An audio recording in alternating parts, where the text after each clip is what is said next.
இன்றைக்கி நம்ம பார்க்க போகிற கதை இதுக்கு முன்னாடி நீங்கள் கேள்விப்பட்டிருக்கான வாய்ப்பே இல்லை. கதைக்குள்ளே போகலாமா? ஒரு நாள் 4 பசங்க நைட் ஷோ போயிருந்தாங்க. அதில் ஒரு பையனுக்கு ஃபஸ்ட் ஹாஃபோடைய அவன் கிளம்பிட்டான். அவன் கிளம்பும்போது சரியாக டைம் 11:55 நைட்டு. அவன் கிளம்புன பைக்கில் கரெக்டாக ஒரு 4 முக்கு ரோடு வருது. சடனாக எங்கேருந்து கார் வந்துச்சுன்னு தெரில, அவனை மோதிடுது அந்த காரு. அதுக்கப்புறமா அந்த கார் டிரைவர் அவனை ஹெல்ப் பண்ணி பக்கத்தில் இருக்கிற ஹாஸ்பிட்டலுக்கு கூப்பிட்டு போனாங்க. அப்போ சரியாக ஒரு 12:45 இருக்கும்.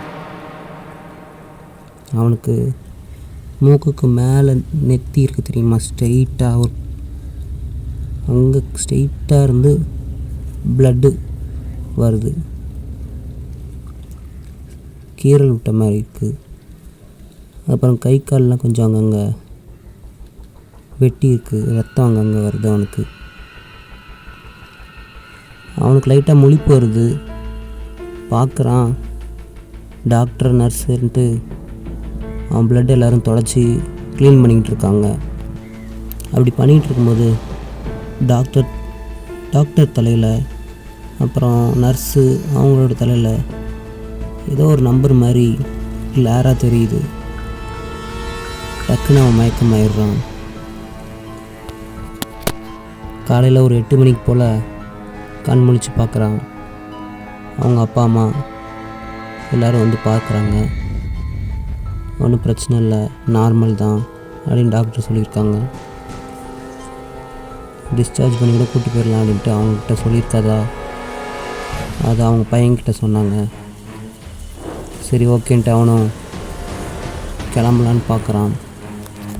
அப்படி அவன் கிளம்பும்போது அவன் அந்த ஹாஸ்பிட்டல் ரூம்லேருந்து வெளியே வரும்போது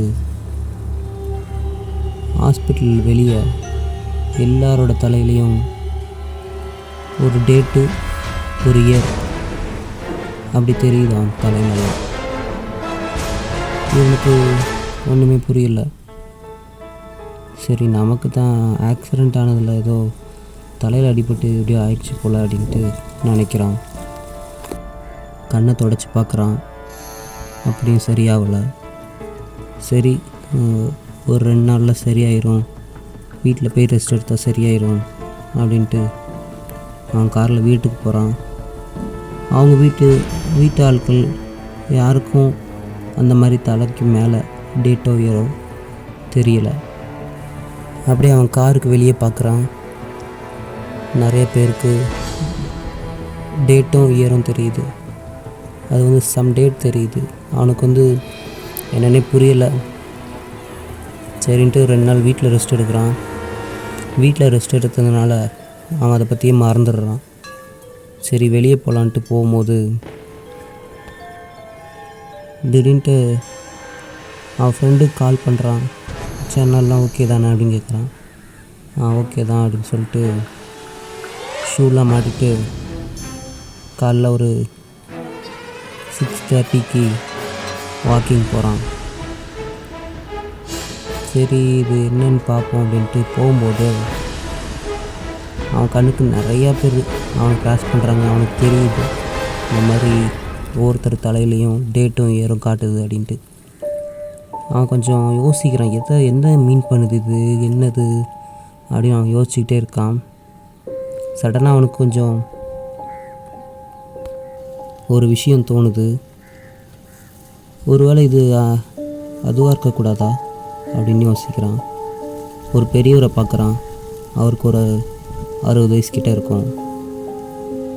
அவரோட மேலே டேட் பார்க்குறான். ஆகஸ்ட் 3, 2030 அப்படி போட்டிருக்கு. இது என்னவாக இருக்கும் கொஞ்சம் கெஸ் பண்ணிட்டான் அவன். சரி அடுத்தது பார்க்கலாம் அப்படின்ட்டு ப்ளே கிரவுண்டில் ஒரு சின்ன பசங்களாம் விளாண்டுருக்காங்க. அங்கே போய் பார்க்குறான். ஒரு சின்ன பசங்க தலையில் தெரிகிறத அவன் பார்க்குறான். December 12, 2090 அப்படின்னு போட்டிருந்துச்சு. அப்போ தான் யோசிக்கிறான், ஒரு வயசானவரை பார்த்தோம், அவருக்கு 60 வயசு இருக்கும், ஒரு 4 வருஷம் கணக்கு போடுது அப்படின்னா 64. சரி, அப்புறம் அந்த சின்ன பொண்ணு பார்த்தோம், அந்த பொண்ணுக்கு ஒரு 12 வயசு இருக்கும், அப்போது அதுக்கு இப்போது 2026 ஆகுது, 2090ன்னு போட்டிருக்கு அதில். அப்போனா இது சாவோட நாளை கணிக்கிறதா? அப்படி தானா? இது என்னால் பார்க்க முடியுதா? இது அவனுக்கு ஆக்சிடெண்ட்டில் சாவை பார்த்துட்டு வந்ததுனால கிடைச்ச சக்தின்னு நினச்சிக்கிறான் அவன். இது மாதிரி நிறைய பேருக்கு அவனுக்கு காட்டுது. ஆனால் இவனுக்கு முழுசாக நம்ப முடியல இது தானா அப்படின்ட்டு. ஸோ அதை நம்புறதுக்கு இப்போது ஏதாவது ஒரு டேட்டில், பக்கத்து டேட்டில் இறக்குற மாதிரி யாராவது இருக்காங்களா இந்த மந்தில் அப்படின்னு அவன் தேடிக்கிட்டு பார்த்தான். 2 நாளாக தேடுறான். அதே மாதிரி ஒருத்தவங்க ஒரு பொண்ணு பார்க்குறான். அதே மாதிரி சடனாக வாக்கிங் போகும்போது ஒரு குட்டி பொண்ணை பார்க்குறான். அதில் அப்போது அந்த குட்டி பொண்ணோட ஏஜ் ஒரு 10 இருக்கும். அப்போ பார்க்குறான், அந்த பொண்ணோட குட்டி பொண்ணோட தலையில் இந்த வருஷத்துக்கு என்னது போட்டிருக்கு, அதுவும் இன்னைக்கான நாளுக்கு போட்டிருக்கு. எனக்கு ஒன்றுமே புரியல. அப்போ இப்போ தான் சாப்பிட்றாள் அந்த பொண்ணு அப்படின்னு யோசிச்சுட்டு இருக்கான். சடனாக அங்கேருந்து ஒரு பைக்கில் ஒரு பையன் வரான் வேகமாக. அவனோட தலையிலையும் அதே டேட்டு அதே இயர் போட்டிருக்கு. இவன் அதை நோட் பண்ணுறான். 2 பேரையுமே பார்க்குறான். அப்போ தான் தெரியுது 2 பேருமே மோதிக்க போகிறாங்க, அதில் 2 பேருமே சாக போகிறாங்க அப்படின்னு அவனுக்கு தெரியுது. இதை காப்பாற்றி அவனை குட்டி போகலாம் அப்படின்ட்டு அவன் பைக் வீடில் போய் தடுக்கலாம் அப்படின்ட்டு போகிறான். அப்போது அந்த ஆக்சிடெண்ட்டு நடக்குது. அந்த குட்டி பொண்ணு இறந்துடுறா. பைக்கில் அந்த பையனும் இறந்துடுறான். அப்போ நம்ம காப்பாற்ற போன அந்த பையன்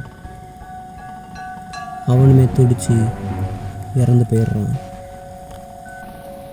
ஆனால் இது எப்படி? அவன் காப்பாற்ற தானே போனான். யம தர்மராஜாட்டேருந்து யாராலையுமே தப்பிக்க முடியாது. இதில் ஒரு ட்விஸ்ட் இருக்குது. அது என்னதுன்னா, அவனால் எல்லாரோட டேட்டும் இயரும் என்னைக்கு சாக போகிறாங்கன்ட்டு தெரியும். ஆனால் அவனுக்கு அவன் தலையில் அது தெரியாது. ஸோ அதை வச்சு தான் யமதர்மராஜா அவனையும் கொல்லலான்னு முடிவெடுத்து தான் அவனை தடுக்கிற மாதிரி அங்கே கொண்டு வந்தாங்க. இது ஒரு பயங்கரமான சூழ்ச்சி பண்ணி கொண்டு வருது. அவன் கண்ணுக்கு தெரிய வச்சு அவனையே முன்னாடி காப்பாற்றுற மாதிரி வச்சு அவனை கொல்றது. இதில் என்னதுன்னா, முக்கியமானது அவங்க அம்மா அப்பா, அவங்க ஃபேமிலி மெம்பர்ஸ் யார்தும் டேட்டும் ஏறும் தெரியவே தெரியாது. இவனுக்கு அந்த பவர் எப்படி இருந்துச்சு தெரியுமா? மூக்குக்கு மேலே நேராக ஒரு கோடு மாதிரி போகும். கரெக்டாக அதிலே அடிபட்டு பிளட் வந்திருக்கு. அப்போ தான் கடவுள் இவனுக்கு எப்படி அவன் சாக போகிறான், சாகும்போது இவங்களையும்